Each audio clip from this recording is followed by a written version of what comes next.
Burke's on his feet.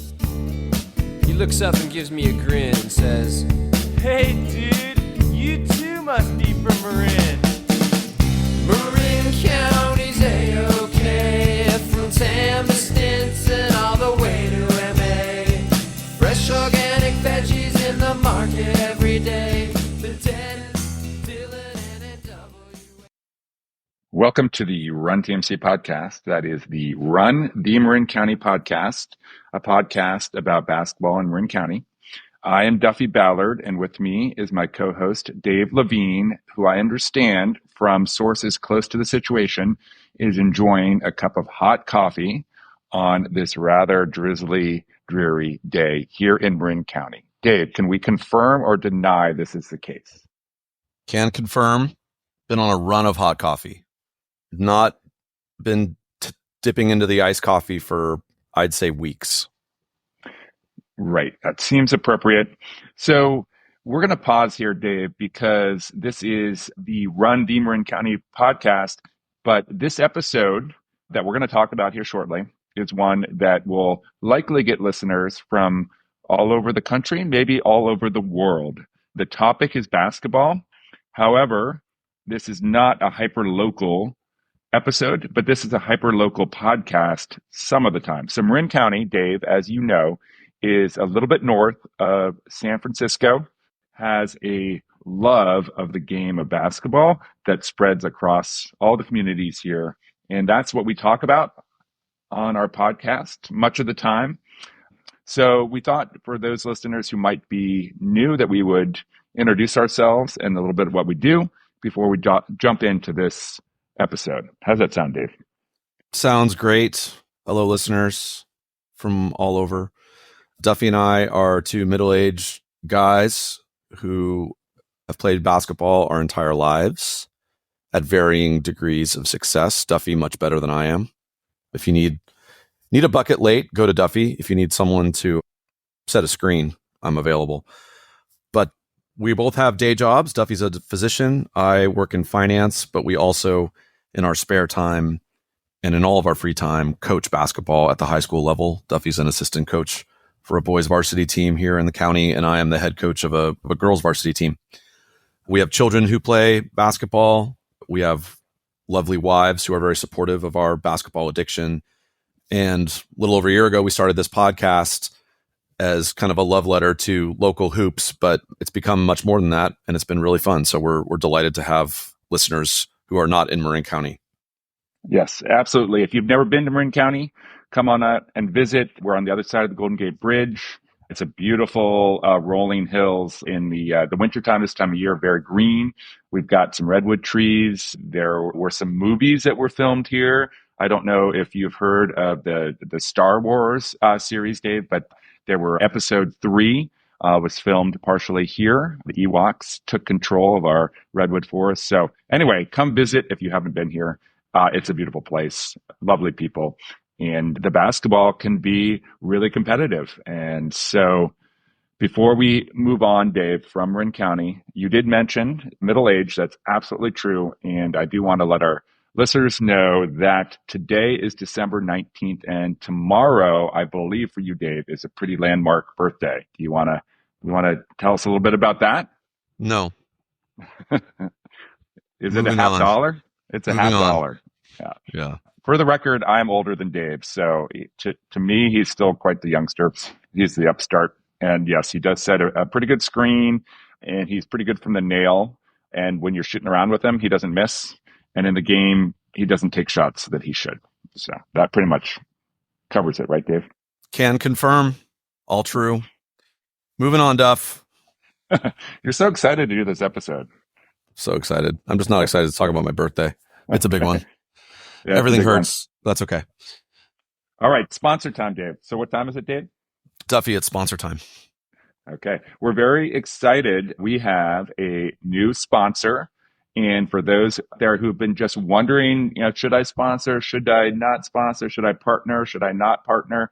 We are still soliciting sponsors for the podcast. We've had, I think, almost double-digit sponsors now since we've been doing this over 2 seasons or a season and a half. So we do have a new sponsor. They are very Marin centric. So this is sort of a freebie ad we're throwing out for them.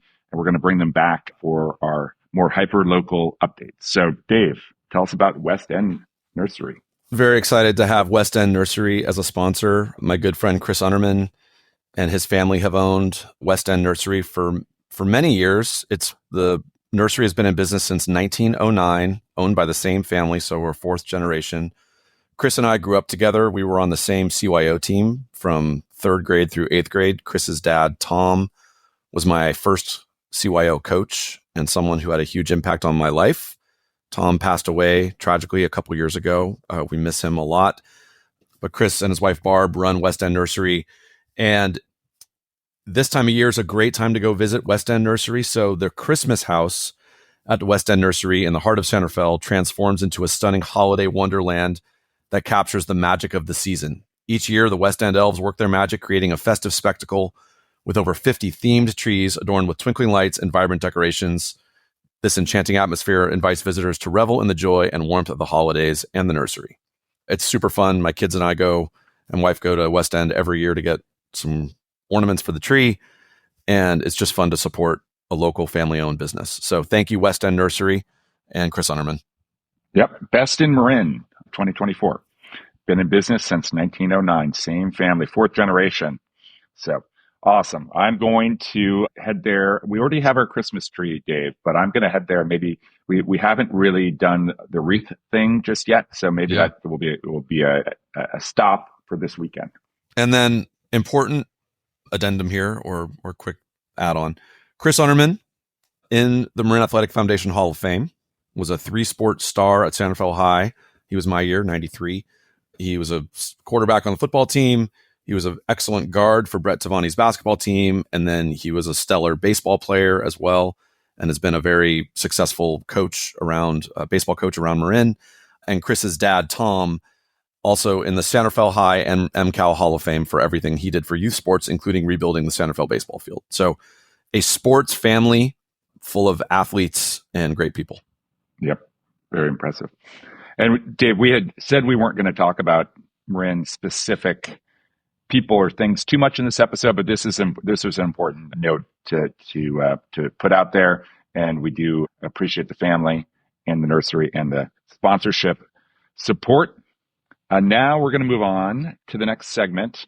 So to new listeners, we have some recurring segments, and they don't recur every episode. They recur rather sporadically, but we will dish out dimes. Dimes are kind of, on this podcast, are not actual little pieces of metal. They are pieces of advice. But we're not going to dish any dimes today. We're going to move to the glossary segment, which is one of our favorite segments, and we get great feedback on this. So Dave, I think you've got one, and then I've got one. So let's do it.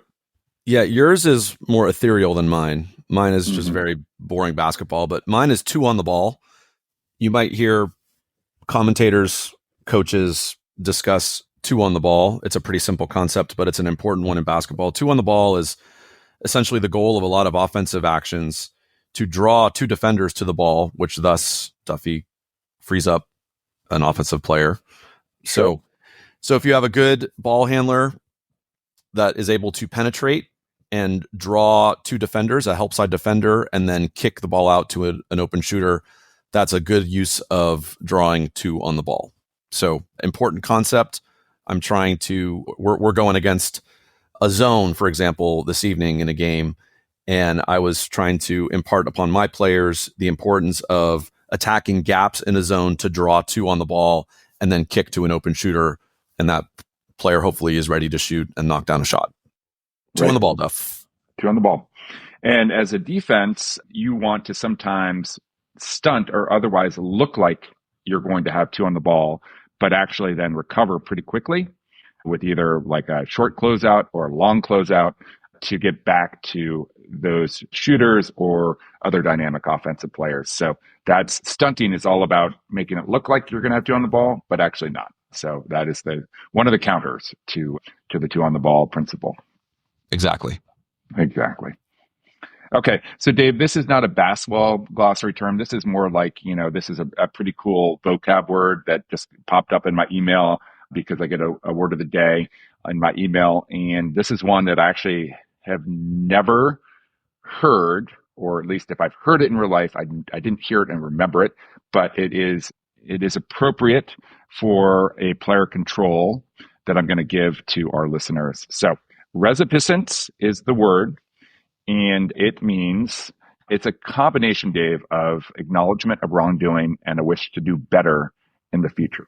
Resipiscence. Wow. And I'm looking at it, and I consider myself, Duff, to be a pretty good speller. I don't like to talk about it, but, I could rock a spelling bee back in the day. This one would have flummoxed me. Yes, there are extra I's in there that you don't really expect. There's one. There's two extra I's in there, I would say. Okay, ready, listeners? RESIPISCENCE.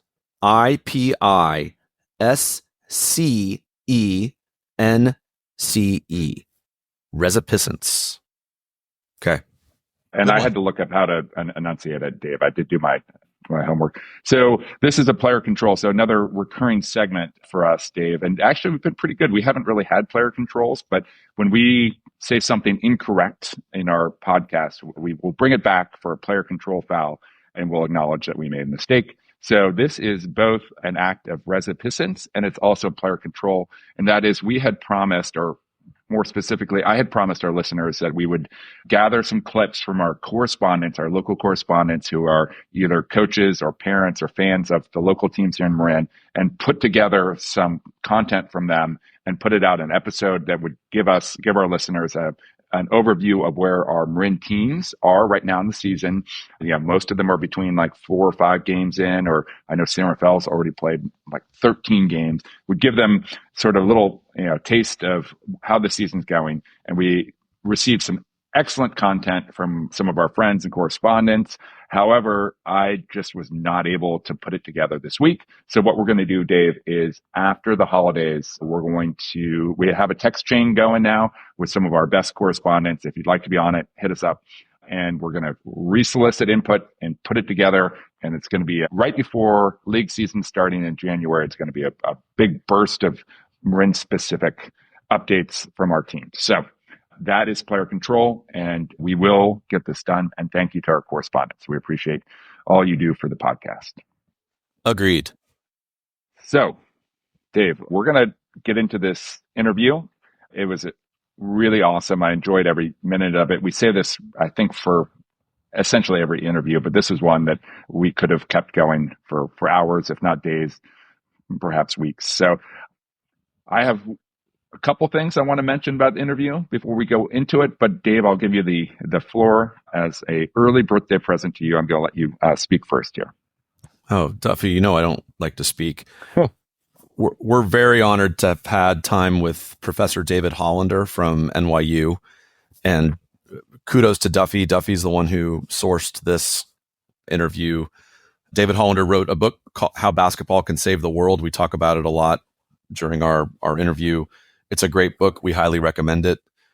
We have no financial connection to this book. It's not a sponsor. We just are huge fans of it. And Duffy reached out to Professor Hollander. He was gracious enough to respond and take some time to talk with us, and agree, Duff, could have spent hours talking to Professor Hollander. He's just a really cool, down-to-earth, smart, thoughtful guy. So many great stories. He spent a lot of time researching the game and the history of the game, and has really unique perspective on basketball and its social impact. He's done a lot for the game, and we talk about that. I won't reveal that here. We can let Professor tell his own stories in our interview, but this was a great opportunity for us, and we were honored to have him. Professor Hollander is the assistant dean and a clinical professor with NYU, as you said, but the Preston Robert Tisch Institute for Global Sport. That is definitely a one-of-the-kind sort of institute. And that is really cool. And I also learned a little bit about Preston Robert Tisch in preparing for this interview. Do you know who he was? No, I don't. He was, among other things, the Postmaster General of the U.S. from 1986 to 1988. But he also was a part owner of the Lowe's Corporation. That's probably how he got his name. on an institute. And he also owned 50% of the New York Giants football team with Wellington Mara. So interesting. There's a Tisch School of the Arts, right? Yeah. I would have expected someone with your photographic memory skills would know about Mr. Tisch. I'm just trying to not take the spotlight from you, Duff. I knew all this. I've got great encyclopedic knowledge of Postmasters General. You're slipping a little bit, Dave. Like, are you about to turn middle age? I don't want to talk about it, Duffy. Yeah.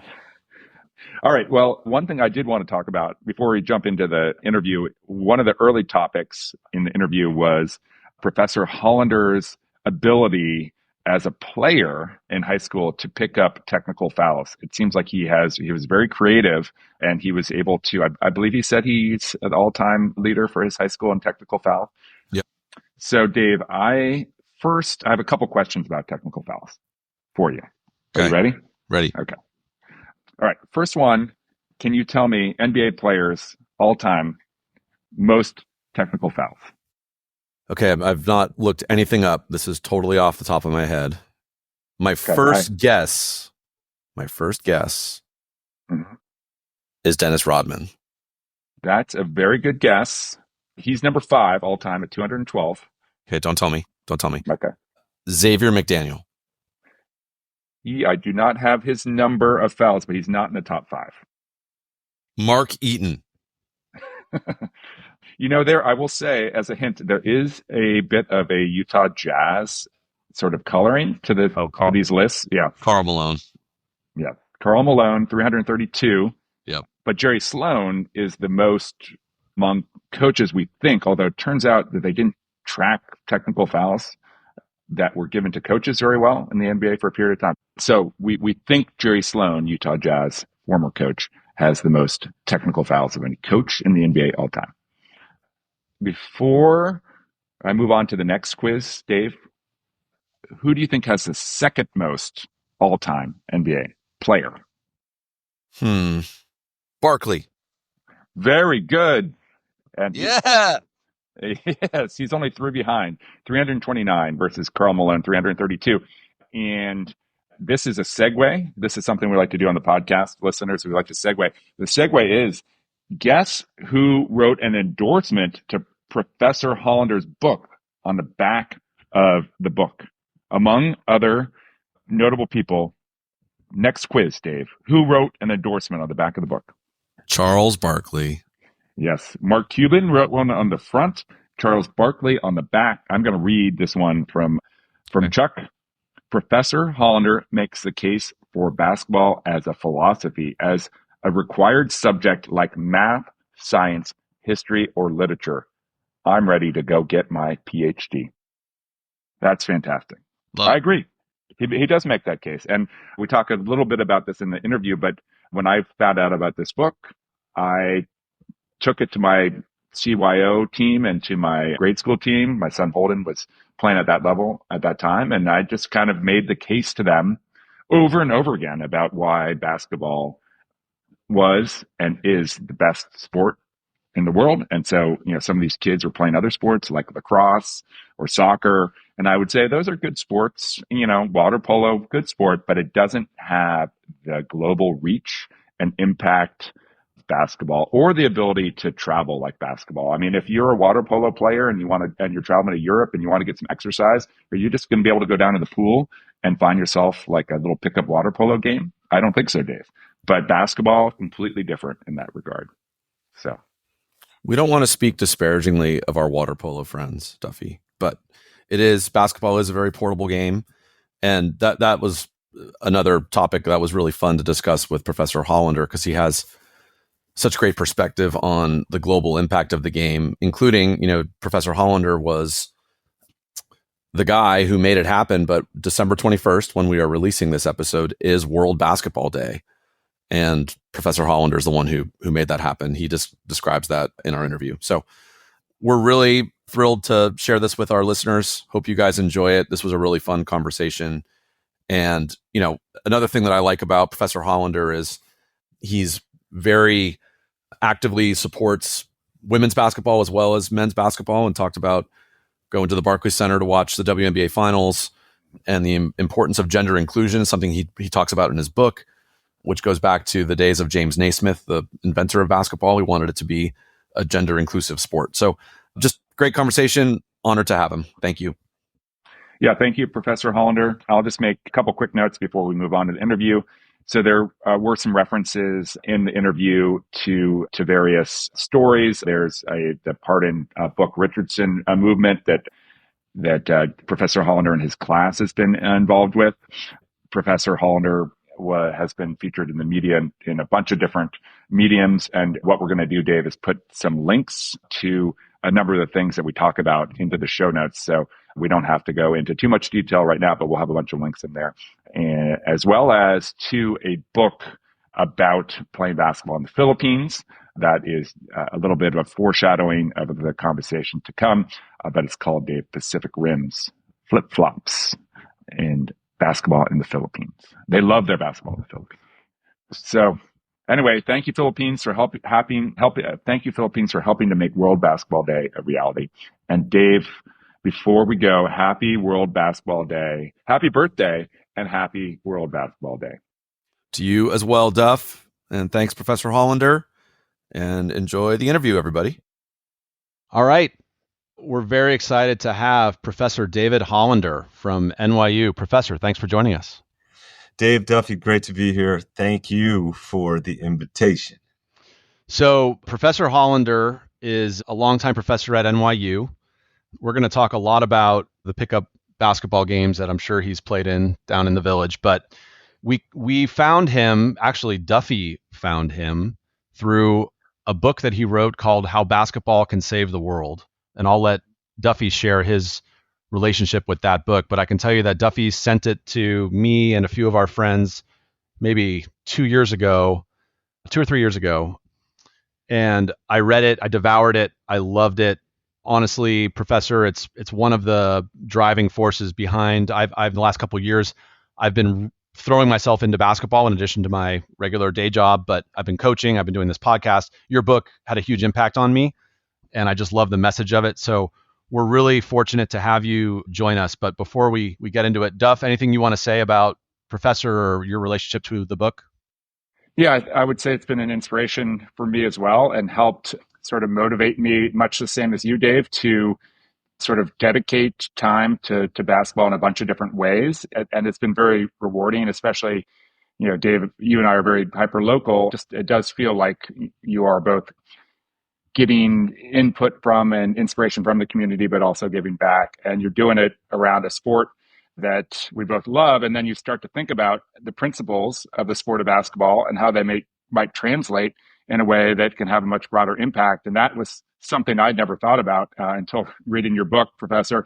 And it's something I talk about with our players all the time. Like, how do you take the principles that you're learning here with this sport and apply it in other areas of your life? So thank you for taking the time to join us, and look forward to having this conversation with you.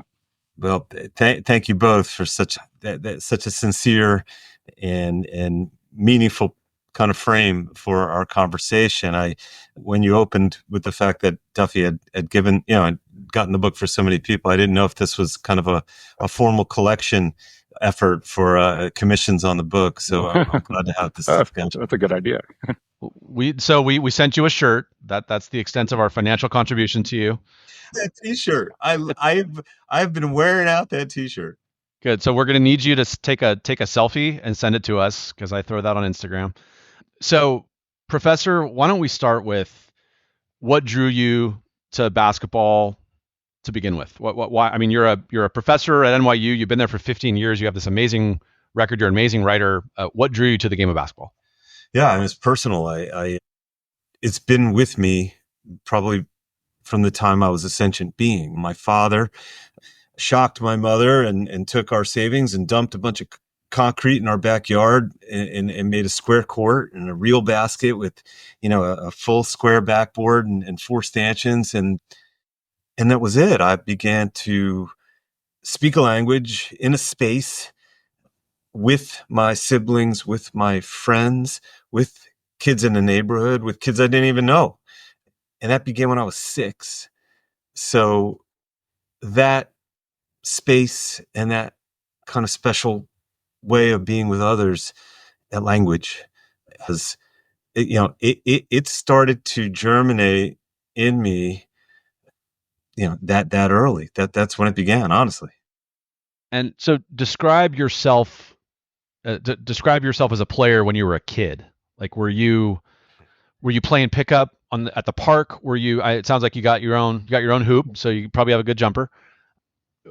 Were you playing organized basketball? Just to describe your kind of journey as a player. Yeah. I mean, I'll go almost toward the end of the journey. In high school, I had a family of exceptional athletes. My father played semi-pro football in the days before they had face masks, that kind of thing. My brother was the leading scorer in our high school's history before three-pointers and before freshmen could play.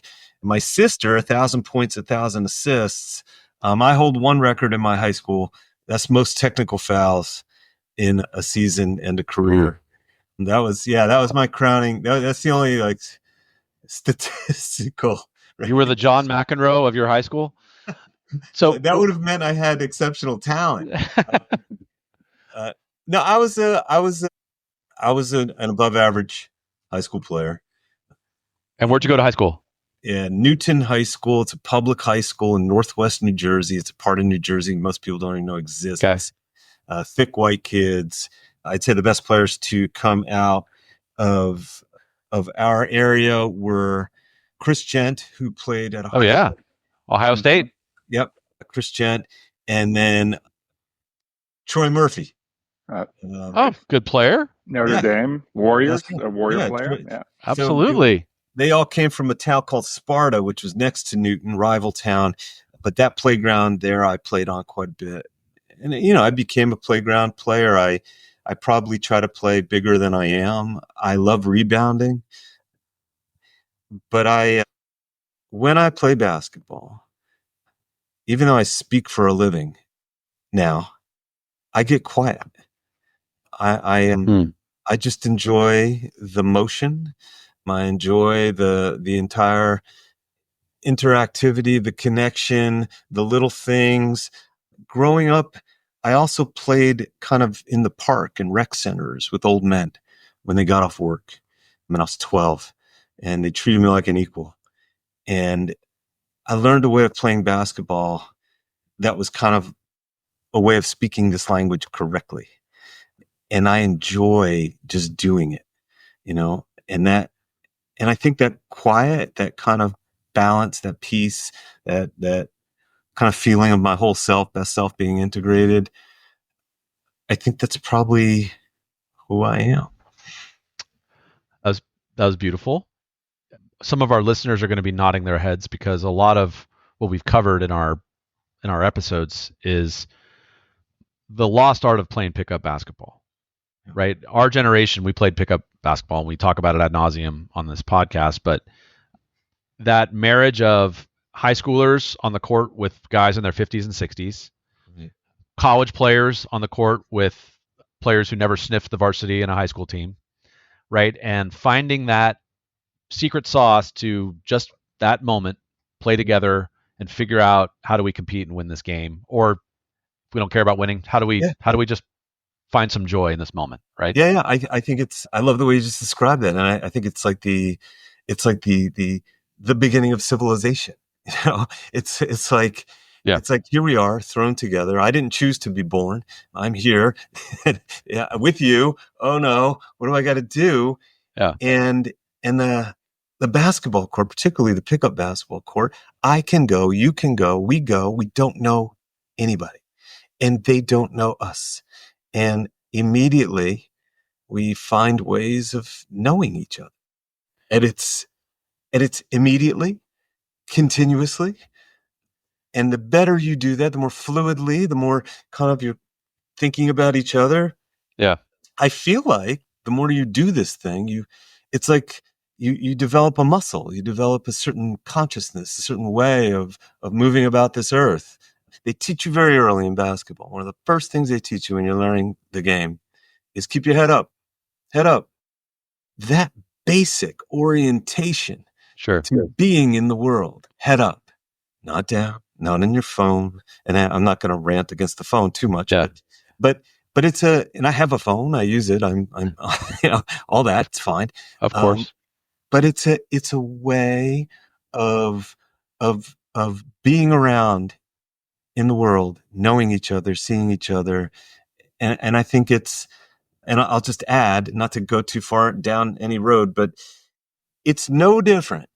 It's a spiritual practice. It's no different than yoga. What's the difference? Why do you do yoga? Well, it's for alignment, mind, body, and soul. How do you get that alignment? You go do the poses, the ritual exercise, and then you leave the mat, you leave the ritual exercise, you can go into the world, and you're nicer. You're more aligned. You don't kick the dog. You're a good person. Of course. I think the same thing happens with the ritual exercise in basketball. You go to the court, you do the thing. It's not about being the best you just do the thing, and then you leave there, and somehow you by doing the ritual exercise, you've done the work to get yourself as a more kind of open, aware, hopeful, integrated, connected, all these things. I believe it's true. So you use this phrase in your book that I love, human alchemy. No. And the concept that, together you're a team, you're creating something that's greater than the sum of its parts, right? Just discuss that, how you came up with that idea and expound. It's beyond chemistry, right? It's right. It's the next level. It's exactly. Thank you. Yeah, it is. That's what my editor said. He said after he read the chapter, he's like, this is the kind of thing that sells books, man. This is the next level idea. Yeah, it's great. Because it's a cliched thing in sports. Team chemistry, very important. Team chemistry, and to me, I think team chemistry, like regular chemistry, is kind of like this. It's like you say, okay, she's like this, and he's like that. And if you put them together, her being like this and her being like this and him being like that, they'll be a good combination. That'll be good chemistry. It'll be a good compound. Alchemy is a disproven science that says you can actually transform matter, that you can turn hay into gold or water into, diamonds. It can't possibly happen, but it does happen on a basketball court. And different from team chemistry, it's like, she's like this, he's like that. You put them together and they both become something else because of the effect that they have on each other. Something different and thus better. Something they didn't know they could be or never, and they couldn't be with anyone else, with any other combination. And in fact, even in each kind of micro moment on a basketball court, you become something else. And it piggybacks off the principle before, positionless. This is a powerful thing to alchemize because, you may remember in the pandemic, a lot of us were sitting around and we were like, man, when this is over, things are going to change. We're going to reform this, reimagine that, reset. How are you going to do that if you're still the same? It's the Gandhi principle, be the change we wish to see. That's right. You alchemize, you become something else. And then you redefine the world you're in, you redefine the narrative, you redefine the institutions, and then they change. And then you change to serve those changed institutions, and so it goes. One of the greatest examples I ever saw of human alchemy, of basketball alchemy. 2 years ago, I was at the Barclays Center, for the finals, both finals games at Barclays Center, the Aces and the Liberty, not this past season, but the season before. The narrative for the season was they were super teams. Both teams were super teams. They both had just a tremendous chock full of players. Sure. And the super teams met in the finals. And the Aces took a 2-game lead. And then the Liberty won the next game. And in that next game, 2 of their starters got hurt. And the Chelsea Gray, the great point guard. And so all of a sudden people are like, oh no, Aces aren't a super team anymore. What's going to happen? The Liberty going to win now. So they've got Brianna Stewart. They got, Anescu. Yep. They got Sabrina. John Cole Jones. 2 MVPs. That game, the next game, the Aces came out with, I think, only 7 or 8 players. They had nobody on the bench. And they said to themselves, you know what we're going to do? We're going to alchemize. We're going to redefine who we are, which is going to redefine the narrative of this game, which is going to redefine every play, everything we do out here tonight, which is going to redefine the series. And they won. And there's so many examples like this in basketball, but they were not the same people. They were not doing the same thing. They had reacted to the world. The world had told them, you must change. And they changed. And it forced the other team to be like, wait, you're not going by the script here. What are you doing? I think the way basketball is played ultimately is that it's not about the best players. It's about the best result, the best kind of sum or amalgam or whatever you get out of each other.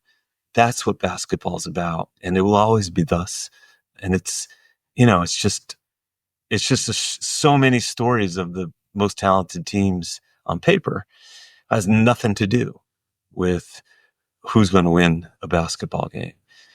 It's just a huge, once you alchemize, then you can start talking about all the fun things that the next 6 principles and all the things that people like talking about, which is social change. You can't get to social change until you really become something else and see that you can no longer be what you once were. It's a really big thing. It's hard, So in the book, the professor talks about, is it 13 guiding principles, David? Yes. Yeah. 13. Yeah. And human alchemy is one of them. Sanctuary, right? That basketball can be a safe space. We all have the noise of our lives, right? We have the stresses of life that we deal with, but on the basketball court, it's a sanctuary, right? I mean, that's certainly, right. I know that's why I like to play. That's why Duffy likes to play. It's an escape. Transcendence is another one that you mentioned that's great. It's an antidote to isolation, gives you a feeling of togetherness and connectivity with people, a sense of belonging, being in sync. So there's so many of these great principles, and I love the way you break it down. Any others that you want to highlight beyond the alchemy? I'll highlight the last 2 because they go together: sanctuary and transcendence. And I call those 2 principles. I think the first 5 are about how you play basketball, which I believe is a model for how we can behave with each other. And then the next 6 are structural, how basketball is presented, the game, the structure of the game, and why it's so wonderful, and how it could be a model for how societies are structured. And the last 2 are how you get to tomorrow. Because I tried to think of basketball as a particularly good set of principles, the way you behave, the way the game is structured, to take on 21st century problems. And I think there is no more acute problem than we're in a technological age that we never could have imagined. We are geo-tracked and algorithmatized, and everything we do is kind of surveilled and counted. Nobody ever understood that we would get to a place like this. And so you have all these kind of discussions out there these days, mindfulness. How do we stay present? How are we just here with each other? And we're all looking for those spaces. And I think basketball has always been a space for people to go. Maybe it's because of the small space, and that you're kind of always thinking about each other, and the fluidity of movement. It's not something you can do while you're doing something else. There's not a lull. That it stands for this principle that we really need to, as a society, begin to protect or insist on these kinds of spaces, on these sanctuary spaces where we can feel ourselves, hear ourselves. That's where our humanity stabilizes. And it's harder and harder to find these days. I talk in the book about advocating for a constitutional amendment, a right to sanctuary. And I got that from a professor, Harvard professor named Shoshana Zuboff, who talks about how we're fighting for just the right to our own experience. Hmm. That the things I do and want to do should belong to me and belong to me only. And if I want you to know about them, I'll let you know. But otherwise, how do we break free of this? Because when you're in a space where you can hear yourself and really kind of just be, well, that's where the new ideas come from. Everything else, this algorithmic hive mind, that's a regurgitation of everything you thought yesterday. It's telling you what you did yesterday, so it can direct you to do today something kind of iterative of what you did yesterday. Yeah. Basketball is the only sport that has an elevated goal. It says go up. It says leave the ground. It says fly, defy gravity. Yeah. Literally an elevated goal. It's 10 feet above the ground. Yeah. There's no other, that's the way, that's the point. Go up. Yeah. And like I said before, it's an orientation, but it's also kind of an insistence on, can you defy gravity? Can you fly? We know we can't, but we must. We actually must. No great society has ever only solved the problems that are in front of its face. We live in a world where when they tell you something's impossible, that's exactly what you should start working on. When they tell you that we can't do this, that's what you should start doing, because the history of humankind is a history of what they used to say was impossible and now is what we do. And I think basketball represents that symbolically in principle. And I think it's a really great way to think about why we're here. And I thank basketball for for creating that sense of I can actually do something impossible. I'm gonna try and defy the constraints that everyone's telling me is the way we are. Professor, Duffy's kids and my kids resoundingly told us you cannot start a podcast, but we said we are going to do the impossible. We're going to get people to listen to us banter about Marin basketball, and here we are, 40 something episodes in. No, I love that. I love that message. I'm interested in your thoughts on how the game has changed over the years, right? It's become truly an international game. Yeah. Right. And we were actually talking about this recently because I rewatched the Redeem Team documentary on Netflix about the 2008 men's USA Olympic team, which was great. But the kind of the message of that movie was, the US for so many years at the high level dominated the world scene. But then basketball became this international sport. And now kids all over the world are playing basketball, and the US, I mean, you look at the NBA today, which is still the greatest league in the world, and a lot of the back-to-back MVP is not an American, right? I mean, we have tons of these amazing players. So it's an international game. Back-to-back, right? 3 in a row. So discuss how it's become such an international game, and what are your thoughts on that? It's commonly held that the 1992 Dream Team, that when they first allowed professional basketball players to play in the Olympics, that was, all of a sudden when global basketball took off. It did. There's no question, accelerate. Sure. The excitement and enthusiasm around basketball. But basketball was intended to be global at its inception. James Naismith sent boats as fast as he could right after he invented the game to Tianjin, China, to Paris, to Brazil, and Australia. And that was the point. This thing was meant as a social institution that he wanted the whole world to know about, to make people better people and places better places and a whole world better. Not long after World War I began, they asked him to go to Paris to kind of set up rehab through basketball for the injured soldiers. He spent 19 months over there, which kind of began to spread the game even more throughout Western Europe. Since that time, the United States has produced the best basketball players on earth. Sure. mostly. But the game is the game is the game. The game the game doesn't belong to the NBA. The game doesn't belong to the WNBA, FIBA, or anybody else.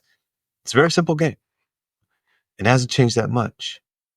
There's a guy named Nikola Jokic that says, and famously, they quoted him when he first came to the league. He says, "I don't run fast. I don't jump high. I just play basketball." What does it mean to just play basketball? I think he's showing us that there's a range of actions and skills that can count, that are appreciated, that are super valuable. This game is so much more than any one dimension that any one coach or any one philosophy of playing. It's about team. It's about movement. It's about vision. So, I'm not surprised that great players are coming out of Europe or anywhere else. Asia. Because I believe it's been a grassroots campaign for global basketball since the moment it was invented. Well, I love that you brought up Jokic.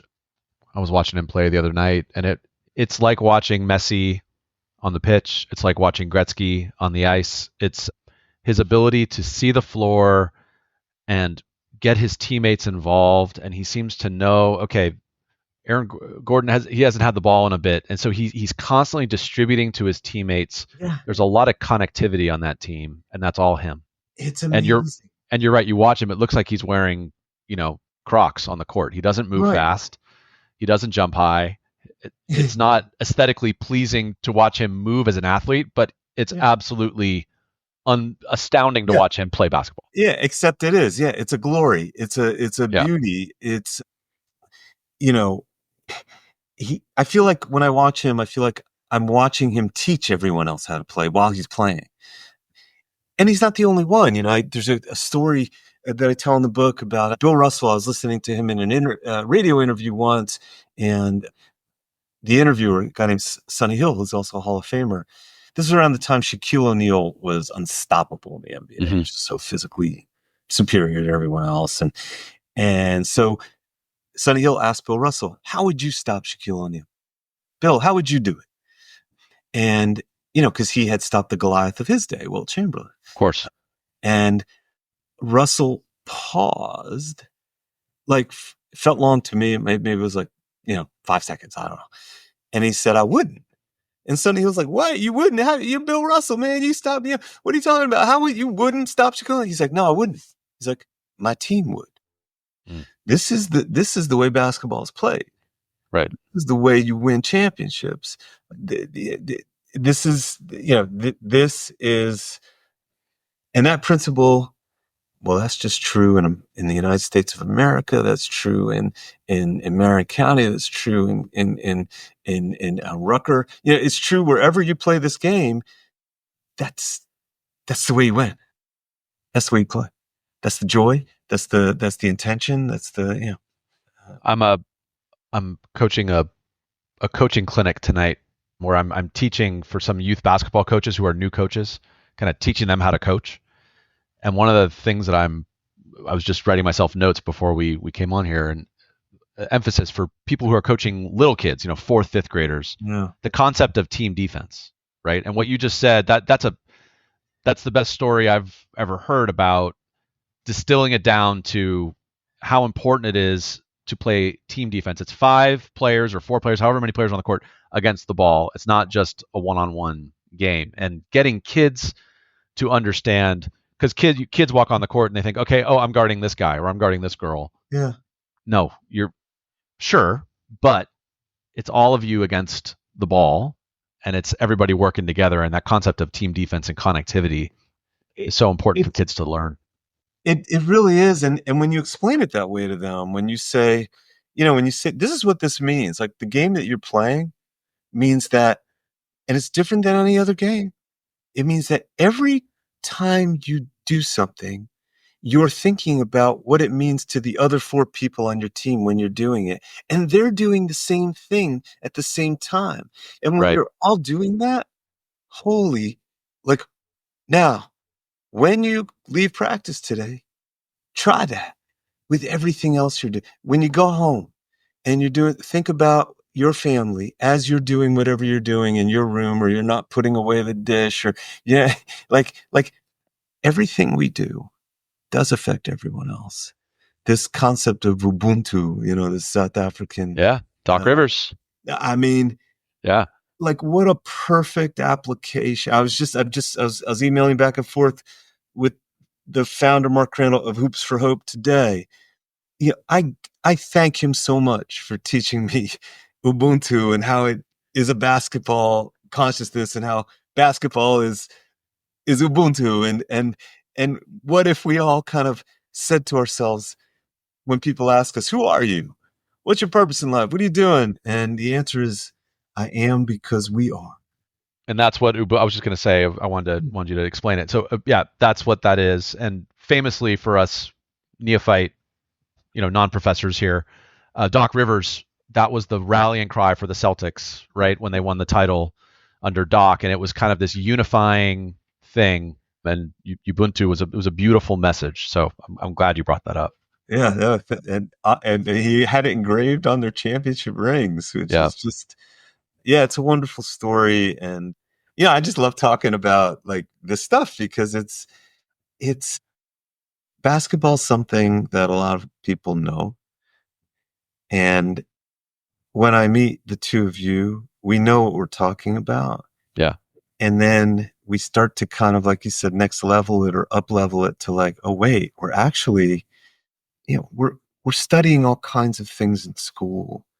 We're studying English, we're studying math, we're studying science, history, literature. Like, to me, these are all wonderful lenses to build the kinds of skills that we need to be a human being on earth to do the things we need to do. I just happen to believe basketball is another one of those disciplines. It's just, I'm just doing my best to articulate that, and it's a joy to kind of like have that recognition, like I am with the two of you, about this thing. Duff, did you have something you wanted to say? Go. Yeah, well, just to sort of dive a little deeper on the team defense, and Dave, so you're going to be coaching the coaches and talking about team defense, and obviously you can start to explain the principles, but it can take a long time before the principles actually sink in, especially the principle of like, oh, I'm supposed to be guarding this person and I'm following them around. Now suddenly I'm not supposed to be guarding them. I'm supposed to be over here helping out. And I just was wondering sort of how, because that becomes alchemy on defense, right? You're taking, you're having to take the individual pieces and put it into like a cohesive, like new, a new form. It's now its own entity. It's like, it's a blob. It's like five people blended into one rather than five defenders, like each on an offensive player. And just thinking about how you teach this at different levels, I was just listening to a podcast today with the associate head coach for UCLA, Darren Savino, and he was talking about Mick Cronin's rules for defense. And it seemed to me like they seemed very basic, but hard to follow. So, for example, like they only double a guy in the half court setting if the guy's head is down. And getting back to the metaphor earlier from the professor, like that's a head being down is a metaphor for all sorts of things, including you're ready to be taken advantage of because your head's down. So they only double when the head's down. If it's a drive to the basket, the guy on the ball never tries to block it, even if it's their best shot blocker. They're just going to wall up, and the block's going to come from help side, but only if if the shot's going towards the basket. If the guy's fading away, they're not going to try and block it because then you're going to be out of position for a rebound. So just these rules that they've drilled over and over again, and then that starts to the team defense emerges out of rules, which you and I have coached with rules, Dave. In terms of like, we're gonna no middle is our rule, all right, or take away the strong hand. Help comes from the baseline. But this was next level, and it got me thinking, like, how could you implement that at various levels, and what would you start with, and how would you build it up over the course of, a team as they got older and smarter and more physically capable? not really a question in there. I'm just riffing Professor, I don't want to touch this one. You got it. Coach. No, it's hard, Duff. Go ahead, Professor. That's all I got. No, I don't want to hear what you say. You're the coach. No, I think it's a really good point, and I think about this a lot about. So there's this phrase we brought this up when we had Michael Delosio on. Professor, that we had a guy on who walked on and played for Bob Knight in the 80s in Indiana. He has this amazing story about only walk on or first walk on in Knight's history there. Wow. And he talked about walking in and watching the team play pickup. And it's similar to what you were when you were giving me goosebumps a bit ago talking about movement and alchemy, and that's how the Indiana guys played. Right? Just this beautiful movement, motion, ball swings, effortless cutting, togetherness. And that doesn't just happen. That comes from a lot of practice. And Bob Knight's message was discipline equals freedom. We were very disciplined, and we have frameworks and guidelines, and we drill. And then now you can be in any situation, and it's second nature to you to know how to react. Right? That's right. So, Duffy, your point about having all these rules, so you don't want a player sitting there thinking, oh, wait, his head's down. Do I double? Play's over, right? You get paralyzed by thought, but you need to put the work into it's that balance of having discipline, but then also having them play free. Yeah. It's very hard. Yeah. I mean, I remember just learning about John McClendon, who, invented the fast break, and it's the same thing. It was, I love that discipline. What was it? Gives the freedom. Discipline gives you freedom. Discipline equals freedom. Yeah. There's exactly. There's no, and just, the great thing that people always say, there's no freedom without responsibility. There's basic principles that can't be given up. Yeah. And fundamentals. And then within that, I hear a lot of coaching. You guys must hear this these days, called the constraints-led approach. Yes. What is that? So it's teaching players how to deal with different constraints. So like a classic one that sure Duffy and I will use next week when practice starts is, okay, we're going to play 3-on-3 half court. You can't dribble. Yeah. So you have to play, or we're going to play 3-on-3 half court. The ball has to swing 2 times before a shot goes up, or you have to set a pick and roll before a shot. So you introduce rules. Mm. And then so you play for 5 minutes where the kids can't dribble. Then you say, okay, you guys can dribble now. Yeah. What you hope to see is that they don't dribble that much, right? Because they realize, okay, we can be efficient and pass and cut and move the ball and score without needing to pound the ball into the ground, like Allen Iverson back in the day, right? So that's a constraints-led approach. Now, it's some people like it, some people don't. But that's Duff. Did I explain it? Perfect. Yeah, and if you listen to Chris Oliver's podcast, you'll hear the word constraints about 35 times per episode. But yeah, that gets at the essence of it. And it can be done offensively or defensively. We sometimes in practice will have it's a kind of a scoring constraint. And that is like, if you give up a regular layup, it's 2 points. But if you give up a strong hand layup, then it's 5 points. So that, you're really trying to focus defensively on preventing the really high percentage shots that a team would get. I think that it's kind of in many, depending on the class, it's a way I teach, or it's a method of education that I kind of understand. Yeah, which is in basketball you practice certain things. You practice these interesting constraints-led drills. But this is a game where you can't stop the action. You cannot stop and be like, okay, we're going to set up, in many situations. And right. So it is the kind of giving of these skills. And then you have this freedom inside of an kind of fluid, unpredictable, ever-changing back and forth situation. Different than baseball, different than football, different than lots of things. Absolutely. Professor, I'm interested in your perspective on this. This was not at all in any of the things we said we were going to talk about with you. I think we've covered about 5% of what we told you we would ask you. There's this question always about how important is coaching? And this isn't just a basketball question, right? Yeah. Yeah. Is it Bill Belichick or is it Tom Brady? Right? Was it Phil Jackson or was it Kobe or Phil or Mike? So like we're Bay Area guys. Steph Curry has won titles. He's been unbelievable. Steph hasn't done it without Kerr. Kerr has won titles as a head coach. He hasn't done it without Steph. What value do you ascribe, just as from your perspective, to coaching? How important is coaching in basketball? I think there's two things going on. There is a lot of research that I found that James Naismith intended this game to be coachless.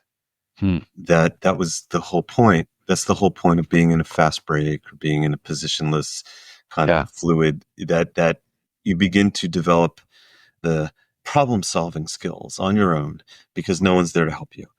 No one's there to manage the plays.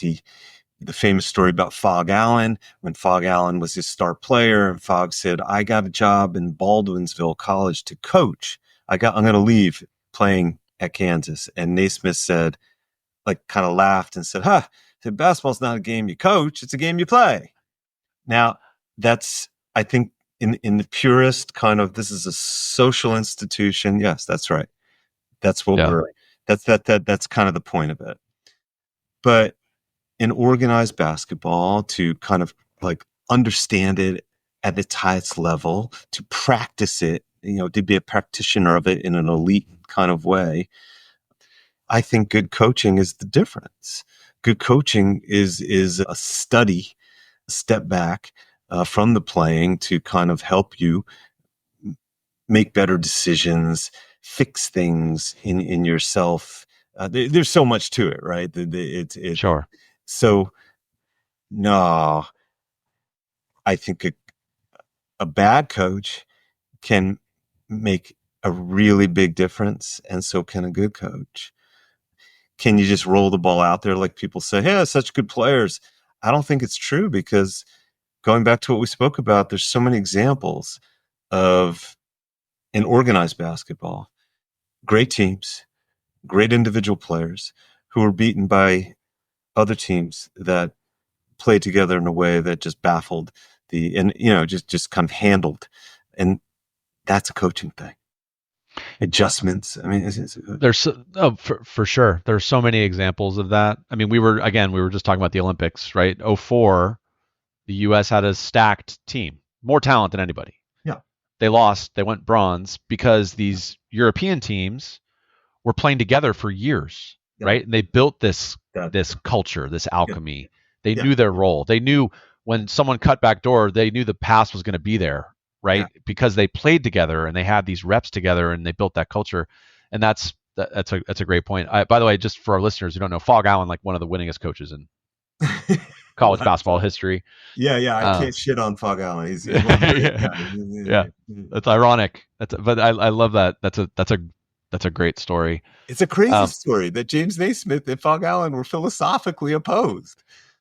Well, it's interesting because we talk about this a lot, right? That the difference between playing pickup. So today, Professor, we have what are called open gyms. So like Duffy and I both coach at the high school level, and we'll say to our kids in the off season, like, okay, we're gonna have an open gym, right? And so the coach opens the gym, and our teams will come down and they'll play pickup, but they're playing with their teammates, people they know, and the coach is there, and the coach isn't coaching necessarily, but the coach is there. That's different than going down to a park or going to a gym in the 40 miles away from where you live, walking into a gym not knowing anybody, there's no coach, and you just play. Yeah. Open gym is not playing pickup. It's they're different things. Got it. Yeah. And your idea, your notion, and Naismith's notion that it really shouldn't be a coached sport. I mean, I totally get that. I think that's a beautiful thing, right? And it's a great aspect of basketball, right? That I think the kids today don't get. Kids today don't play pickup. They play with people they know, or they play on club teams with a coach in front of college coaches. They don't just play free with nobody watching. No, that's right. And look, that's a whole nother thing. I think there is we're out of balance in how we view sports in the United States. It cannot be that the only reason you would like sports, or the only reason for sports, is simply for elite athletic development or hyper commercialized purposes. There, and that's what's kind of tilted toward. And kids feel bad unless they're good at it. They don't want to play it, or and the whole specialization thing, all of that. Athletics, I think, should kind of take a different place in our society. It should be. It's wonderful when you see, the greatest practitioners on earth and the highest level of talent, just like it is in art, just like it is in music, or any other, cultural form. But it doesn't mean that the enjoyment of it, the value of it, the learning from it isn't much greater. I just think it's the fact that it's minimized and kind of put over there. I think we're on the verge of change with that, and it may get worse before it gets better, but I agree. One more thing I wanted to hit on. I love that you brought up that you went to the Barclays Center and you were watching the WNBA. I coach girls high school basketball. I told you before we started recording, I was the practice player for the women's team in college. I've always been a fan of the women's game for years, long before I had daughters. And I think in the last 20 years, we've seen, and rightfully so, thank goodness, an explosion in popularity in the women's game, right? Started with the 96 Olympic team under my old coach, Tara Vanderveer. Another great documentary, by the way, on the ESPN documentary about that team. Discuss, well, I know one of the things you talk about in your book is gender inclusion, and that's important to you, really important to me. Yep. Discuss it. So, and quick footnote, there used to be a league kind of headed up by an old Stanford guy, Gary Cavalli. Yes. Out in your part of the neck of the woods there. Yep. The ABL. ABL, of course. So I did the national on-air campaign for the ABL way back when. So that started, I think, in 96, 97. I was class of 97, and a few of my classmates, teammates from the women's team went to the ABL. They were choosing, so ABL, WNBA. I remember the ABL preceded. That was first. Yeah, it was first, and they had this wonderful model where they shared in the profits and the maternity leave, all the things they fight for now. Gary had envisioned. Anyway, you couldn't compete with deep pockets of the NBA. I mean, But look, I think it is a lot of people don't know that maybe I don't think there's another sport like basketball that was gender inclusive at its origin.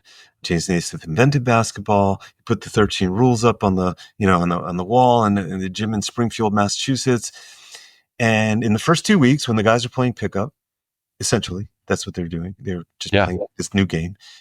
There was a grade school, Buckingham Teachers College, all women who would come eat lunch and watch the guys play pickup.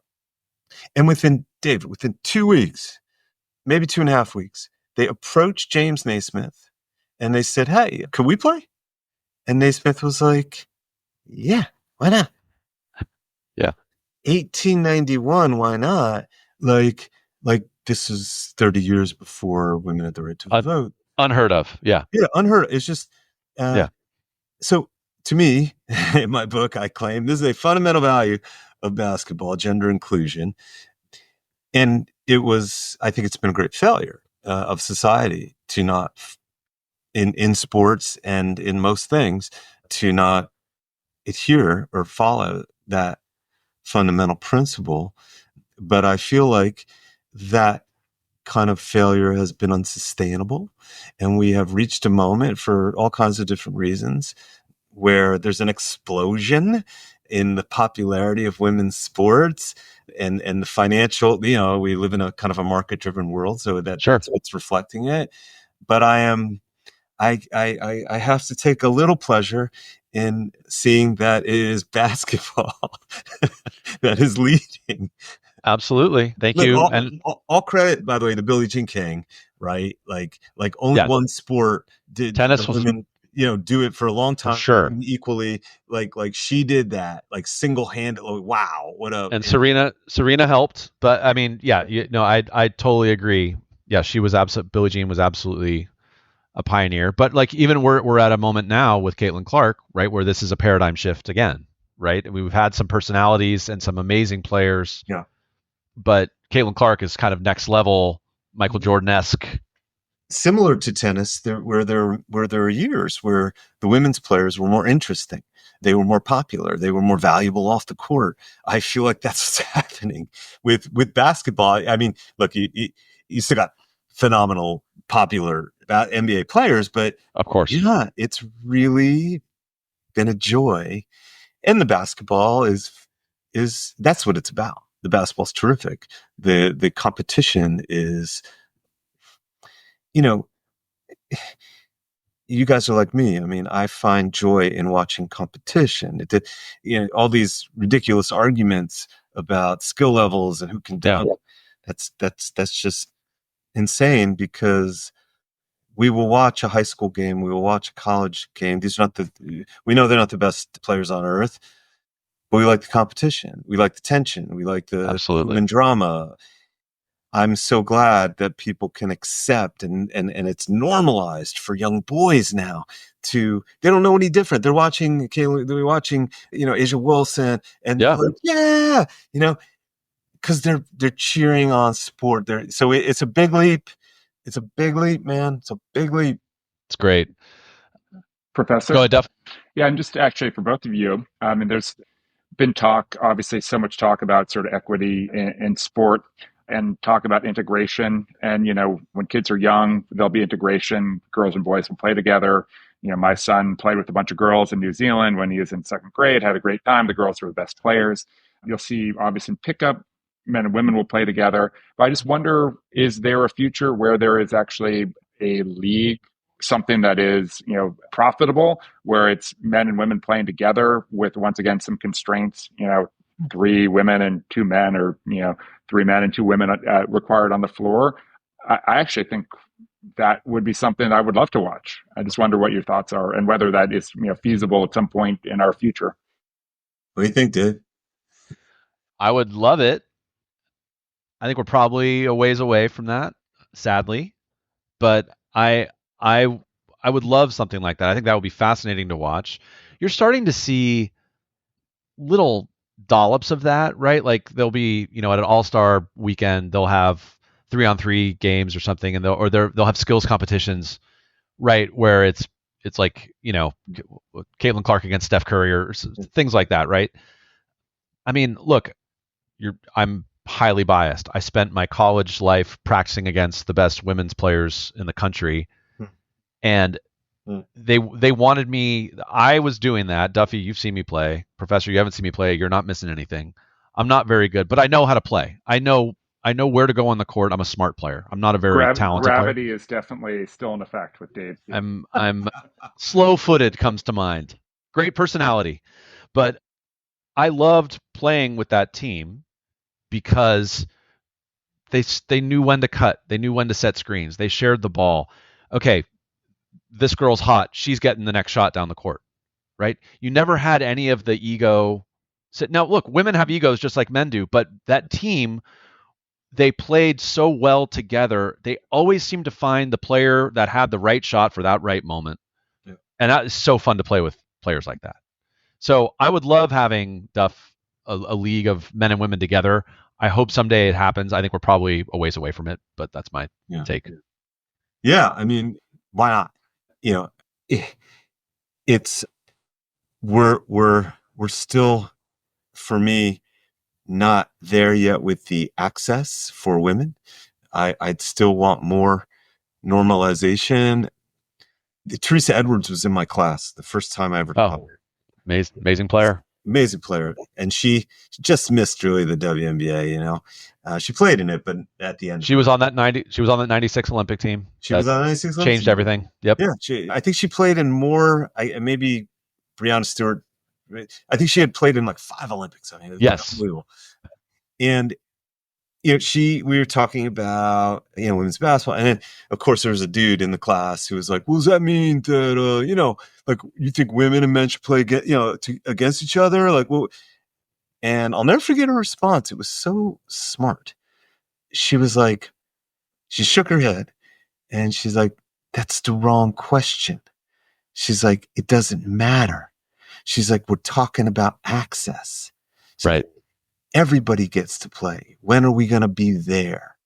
And it was just like, like she took it to like such a bigger place. And that's, I feel like we're on the cusp of that. Like we're there now where it's like people are like, oh, this is legit. This is big. Of course it is. Like, of course it is. We, the three of us know that, but I feel like we're just starting to. I hope, Professor, we have you on in season 10 of our podcast in 8 years. And we're looking back and the WNBA has 25 teams in it, right? Because today, I think 12, 14 teams. Yeah. So there is tons of talent at the women's college basketball level that does not have a home at the professional level domestically. So they have to go overseas.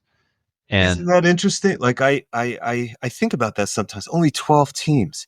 There's players on WNBA benches who could be stars in the league. Oh, for sure. I mean, we're fortunate here at Golden State. They just announced the Valkyries are going to start next year, which is great. Thrilled by that. But I want to see more WNBA teams. And again, whatever it takes. It took Caitlin Clark to get arenas sold out. Great. Whatever it takes. Whatever it right? takes. But whatever it takes. Yeah.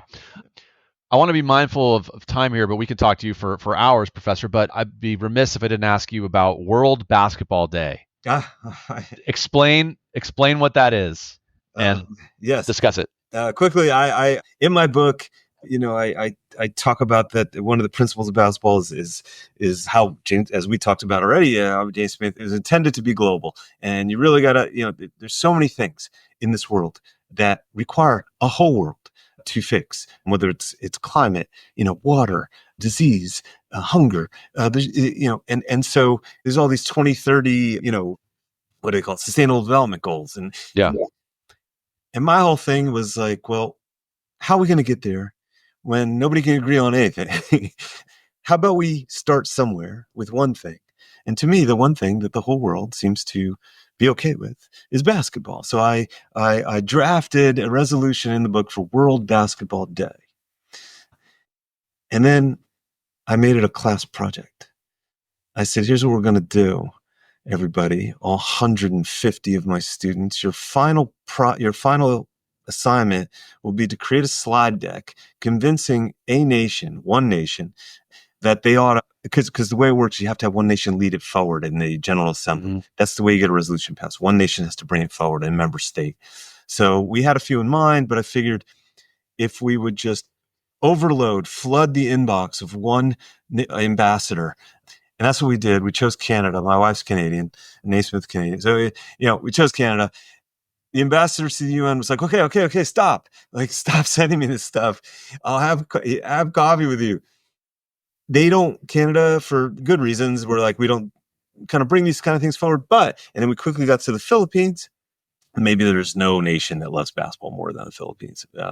Arguably, they do have the most courts per capita. They just have this unusual high intensity relationship with basketball. So I met with them in June of 2023. We had coffee. In August of 2023, I stood on the floor of General Assembly of the United Nations with the Philippine permanent mission to the United Nations. And I mean, not to give all the inside baseball on that, but by unanimous consent, it was passed. And it's the first sport ever to have its own day. It is, to everyone's knowledge, the fastest UN resolution of any kind to ever be passed from conception to adoption. Good for you. Yeah. All right, what's the day? December 21st. For the rest of our natural lives, play basketball on December 21st. That's all we ask. I've got a good idea for when we should release this episode, Dave. Ooh, that's interesting. I don't want to wait that long, but that's a good idea. For the record, my birthday is December 20th, so that's a good precursor to World Basketball Day. That's an amazing story. Have you been to the Philippines? I did trip there 6-7 years ago. I was just blown away by the places you would see hoops like on the side of a church, near a field, and they're, kids out there in their flip flops, and people seem to be playing wherever they could, however they could. Yeah. I haven't been, and everyone tells me that exact same thing, that it's just incredible that way. They love it. Yeah, they really love the sport. Yeah. They love basketball. Yeah. And I've been told their leagues are pretty high quality. It's like many foreign countries where they can bring in, one or two international players, and those people are huge stars, but that there are a lot of really great, Filipino players as well. They just happen to not tend to be very tall, generally speaking. Yeah. And by the way, this is all to the point, I mean, how basketball could save the world. Here's a whole nation.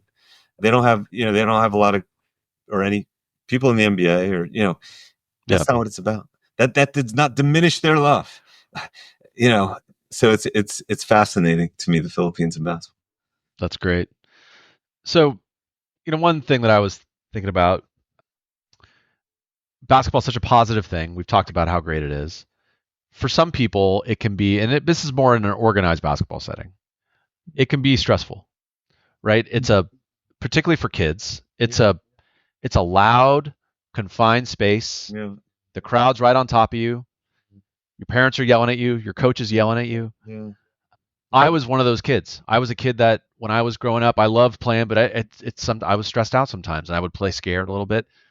So I'm curious for your perspective on how do you counsel people or kids who are listening to this, and maybe they love it, but it stresses them out a little bit.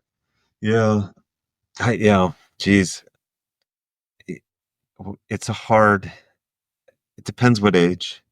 I don't think anybody should be playing in a basketball league that stresses winning until they're like 15. I think you should love it.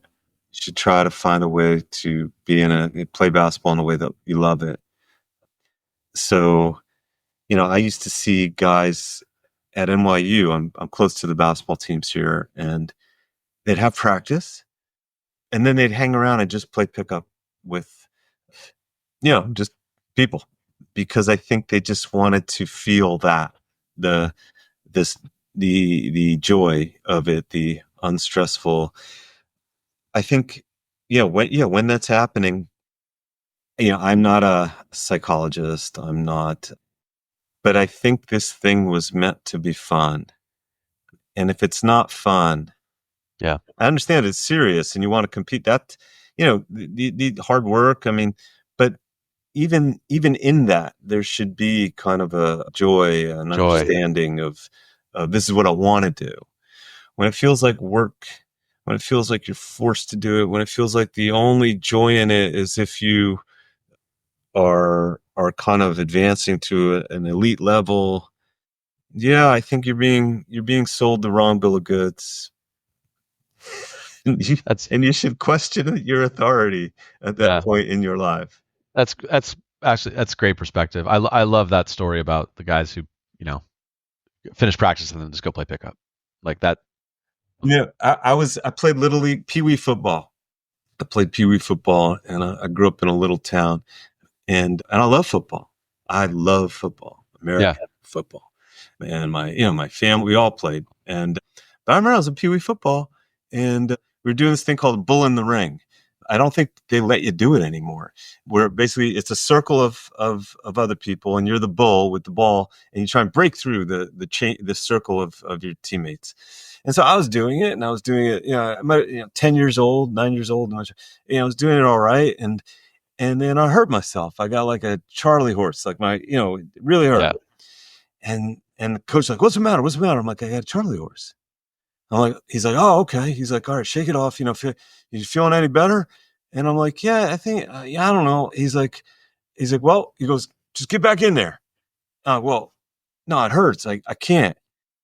And the coach, this big bellied guy, he had a Mack truck belt buckle, I'll never forget. And there was chewing tobacco coming down his beard. He starts shaking my helmet, like through with the face mask. Yeah, face mask. He's like, what are you, girl? What are you, baby? What are you, pussy? He's shaking my, and he's all right. He's like, now go back in there. I'll never forget. I looked at him, and I took off my helmet, and I took off my shoulder pads and my jersey, and I took off my pants down to my girdle. I was 10 years old. And I just dropped it all there and I walked away. Not for you. Yeah. And now I don't know if every 10-year-old has presence of mind, but like you don't have to feel bad about this. It's got to be fun. Yeah. No, that's a great message. All right, we need to ask you about your technical fouls in high school. Yeah. First of all, what that says to me, Duff, tell me if you agree. Professor got some playing time. I mean, if he's setting records for technical fouls, that means he's on the court at least. So that's good. That's right. That's true. I did. So they can be called on players on the bench, I believe. that's a good point. Well, yeah, like I said, my technical fouls were not all verbal. Most of the time technical fouls can be, though I would unleash my share of that. And I remember my father once said to me, he's like, Dave, it's like, you're so smart. You're a smart kid. You got a great, He goes, why don't you use that vocabulary? And, you can insult people and intelligence. I said, all right, Dad, So I went and I said, bad call. I said, sir, I said, your incapacity is only exceeded by your incompetence. And Brett's like, what'd you say to me? I'm like, man, you're so effing dumb. Like, you don't even. Technical. But I did, I would do the other things. I was able to throw a chest pass kind of deceptively hard. It just looked like I was throwing a normal chest pass, but I could throw it really fast, put some real zip on it. And a lot of times when the ref would be like, okay, son, ball here, he asked me to throw him the ball, and I would hit him in the face, things like that. Also, I played the top of a 2-3 zone. Okay. And sometimes you have your hands up at the 2-3 zone, and then they would oftentimes place the big man on the foul line. Because you got the too small the guards and that's my zone offense, Professor. I'm putting a big right between you. Okay. Put the big right between us, so you get there, look around. So what I would do is, as the ball's moving around and the referee's eyes presumably are, in other places, with my hands up, I'll whap the big man in the face. And you were that guy. And then I'd be like, what? I see it. I'll give you a couple more. Maybe you shouldn't. I'm sorry. I really like you a lot. I don't want you to tell me these stories. Okay, go ahead. Keep going. I'll give you two more. There was. This is. I don't think I should tell this one. It's not right. It's not right. I won't tell this one. But it was bad. It was bad. But it was a Christmas tournament, the Jefferson Christmas tournament. And end of the half, there was a foul called against our team. So the other team's shooting a free throw and everybody clears the court, right? And so I say to my coach, hey, coach, I don't want to watch this, man. Can I just go in the locker room? He's like, okay, go ahead. So I walked underneath the basket when he's shooting the foul shot. And as he releases, I throw my warm-up pants up in the air. The ref blows the whistle and says, no shot. The ball goes in, but he said no shot. Pandemonium. My friend's father is like fighting, other parents. Wow. And yeah, I was assessed a technical foul. You were an instigator. You were a rabble rouser. You were Draymond Green-esque. I like to think that I was always subverting the form. There you go. And that, just like now with, higher education, I'm trying to, that's all. What did your coach think about these technicals? Did you come to some sort of agreement or arrangement with him about what type of instigation was permitted? He didn't like any of it. And he would bench me. I had scored 24 points going into the first minute of the third quarter of a game. The best game I was having, and I got a technical foul and I never went back into the game. And yeah, and I remember my father once called the coach and he said, and the coach thought a lot of parents, they yell at the coach. Right. I said, hey, I want you to know you're doing the right thing. Right. He's like, coach, no one's ever called me to tell me that. Hey, discipline equals freedom. Come on. Professor, we've reached crunch time. Yes, sir. For the record, I could talk to you for a lot longer. You're awesome. But so this is every interview we end with this quick fire that always goes longer than it should. But just a few quick questions. Give us your top of your head. You ready? All right, brace myself. Here we go. Favorite gym or court you've ever played on, or I know you've played on a lot. So give us your top 3 in the world. Gyms. My high school gym, of course, in Newton, New Jersey, Newton High School Gym. I had the great pleasure to play in the Coach K gym at Beaverton and Nike headquarters this summer. That was it was a crazy place to be in. Wow. The NYU auxiliary gym. It's called Palladium. Okay. I do really like that gym. Yeah. So the Coach K court that's at Beaverton in Oregon at Nike headquarters. Yes, sir. Yeah, they got a few different basketball courts, but yeah, I lost in a game of horse on that court to somebody good. Yeah, he's pretty good. He's really good. We'll forgive you for losing that game. Okay, what in your opinion is the best city for pickup basketball? I assume you're going to say New York City, and if it is New York City, then give us your number 2. But I don't want to presume. But yeah. No, actually, the best, I mean, it's not everywhere, but I've enjoyed playing pickup basketball once upon a time in Toronto. I think Toronto has a really good pickup scene. That's awesome. They've produced some really good players up there in Ontario. Yeah, it's exactly. Yeah, it's the outdoor, you got to wait for the 3 days a year it's warm enough. Right. Exactly. Seasonal. Sure. Canada produces really good basketball players. Yeah. Oh, it's a thing. It's beyond a thing. Yeah. Canada's a basketball. Canada's a basketball nation. Toronto's a basketball town. Yeah. Yep. Good answer. This one wasn't on the list, but what's your favorite country to play? Or give me, you mentioned the Philippines. I love that. Give me another country that's a big basketball culture that maybe we don't know about. Sure. I would, I've gone deep. So I'll just say Italy. Once I got involved in, similar to the basketball state of the world, I got the Pope to recognize the first ever saint of basketball. And that opened a whole country to me of all this basketball going on. It's really wonderful. All over the country. Love it. Our guy who we told you about who walked on at Indiana, our guest Michael Delisio, played pro ball in Italy for several years and loved it. Yeah, deep passion there for the game. That he said. All right, backdoor layup or corner 3? What do you prefer? Backdoor layup. Good. That's the correct answer. You're still part of the team. Still part. Yeah. Despite your technicals, or you throwing your pants up on the rim. Okay, who's your favorite all-time player and coach? Oof. Let me have some fun with this. My favorite all-time player. I'm just going to have fun with this. Is that okay? Please. Yeah. My favorite all-time player is 1975 Clifford Ray for the Golden State Warriors. Golden State Warriors, Johan. Mm-hmm. He was the pivotal. He was the key. He changed everything. And yeah, I could talk about Clifford Ray, the 1975 Golden State Warriors. Professor, my dad, still alive. My mom and dad. My dad was at every game that year. Wow. And my first dog. This is a deep cut. My first dog was named Johan because Clifford Ray's nickname was Johan. Yeah.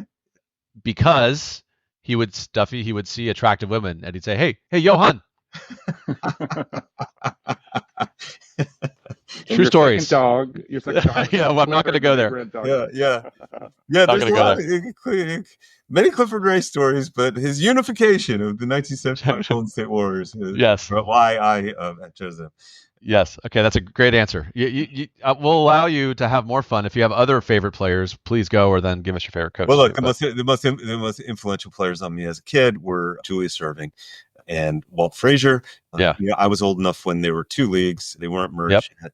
And the first professional sports event I ever attended at 9 years old was Dr. J winning the ABA championship in the Nassau Coliseum, his first ABA championship, Dr. J, Mr. K, Larry Keenan, the Whopper Billy Paltz, Super John Williamson. Yep. This is stuff that like changes your life. Great. And you grow up Totally. professor and you start telling people basketball saved the world.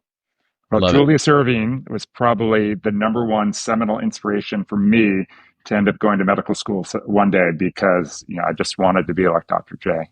Yeah. The You're a doctor. And you went to Philly, Mm-hmm. Duff. Yeah. Yeah. Okay, favorite coach of all time, Yeah. Professor? Jerry Tarkanian. Great answer. UNLV. Yeah. Yeah. I mean, I could say there's so many coaches and so many players, but Jerry Tarkanian, to me, I think there's just a bigger story that needs to be told. And, a lot of people don't understand that he was a super successful high school coach, then a super successful, I think the winningest junior high school coach, a junior college coach in California state history. And then when he started coaching at Long Beach State, Yep. he had a totally different. It was a pattern slow down game. It wasn't like the run and route. He could change. He was a great coach. Great coach. Good Actually, personnel. Yeah. totally. Larry Johnson was just on a podcast, All the Smoke, maybe with Matt Barnes and Steven Jackson, which is a great podcast. And Larry Johnson was great, and he was talking about Tark and what a father figure he was, and just for him to, that team of personalities and talent, Right. and he coalesced that and turned them into a really great team. Yeah. Where they were about each other and had amazing success. Yeah. A great answer and a great coach. Yeah. Okay, what's your favorite? What do you like playing 1-on-1, 2-on-2, 3-on-3, 4-on-4, 5-on-5? What's your favorite kind of 5-on-5? Okay, 5-on-5 full court. 5-on-5 full. Yeah, that's my favorite version of the game. It's hard to argue with that. That's what it's all about. Duff, you got anything else for our professor? One bonus crunch time question for you, Professor. Favorite basketball movie or documentary of all time? Woo! Yeah, this should roll off the. So I love, as far as documentary goes, there's so many. I just want you to know there's so many, but Doing It in the Park, the history of pickup, the documenting of pickup courts in 1 year by Babito Garcia and Kevin Couliao, I just think is a really special work. Doing It in the Park. Doing It in the Park. And then I do like, so many basketball movies, I think so many basketball movies, all the old, I like Fast Break. I like Fish to Say Pittsburgh. I like One-on-One with Robbie Benson. All of it, man. You bring it all to me. But two movies kind of stand out on the fiction front. I do like Spike Lee's He Got Game. Love that movie. I do. And Denzel, Ray Allen. Yeah, and they really played, and Ray Allen would a star turn, it was just the whole thing, and it was very good, and kind of a fun, and then the other movie I like is, oh my God, I'm having a senior moment. So it was a movie that came out. What's it called? It came out on Netflix, where Andre Holland is an agent. And they say, what would happen if there was a fictional lockout with the NBA? And he's like, what would happen if I took the two best players and started creating my own? It's a very, what's it called? Something bird. I haven't seen this one. Anyways, it's a brilliant. So Steven Soderbergh shot and directed the entire film on an iPhone. Oh, how cool. And Andre Holland created it. The guy who wrote it was the guy who wrote the screenplay for the Oscar-winning movie that won the Oscar, but not until they were like, hey, it's a mistake, you win. High Flying Bird. High Flying Bird, yeah. Yeah, High Flying Bird. High Flying Bird is a work of genius. It's a tight, it's about pro basketball. It's about a lot of things, but I think High Flying Bird is it's an excellent. Excellent. Fantastic. Well, God, Professor, this has been so fun. Love talking hoop with you and talking life with you. You're great. How can our listeners follow you? Are you on the socials? First of all, everybody go to Amazon or wherever you want them to, Professor, and buy the book, How Basketball Can Save the World. It's a great book. But where else can they find you? Yeah, so two places. One, you can just go to, and thank you for asking about the book. Go to howbasketballcansavetheworld.com. My Instagram is howbasketballcansavetheworld. I just posted what was a wonderful.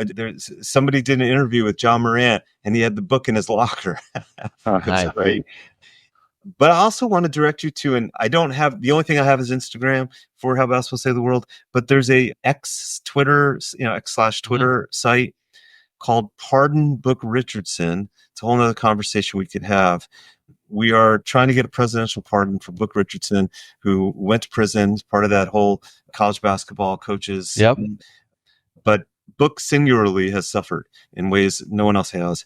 And we're simply asking Joe Biden to give him a presidential pardon. He does not, it's not, and by the way, a pardon's not a relitigation. He admits what he did was wrong. It's an ask for forgiveness. Yep. The world has moved on. The world has changed. Much of that activity, everyone knew was going on. And also now it's highly robust legal ecosystem. Yeah. But point is, he's the type of person that deserves forgiveness. And so pardon Book Richardson. Pardon Book Richardson. Okay. We'll go there. We'll everybody check it out. Awesome. Professor, thank you. You're a professor. We're going to give you homework. You got to throw on your Run TMC t-shirt, take a picture and send it to us. I will do that with great joy.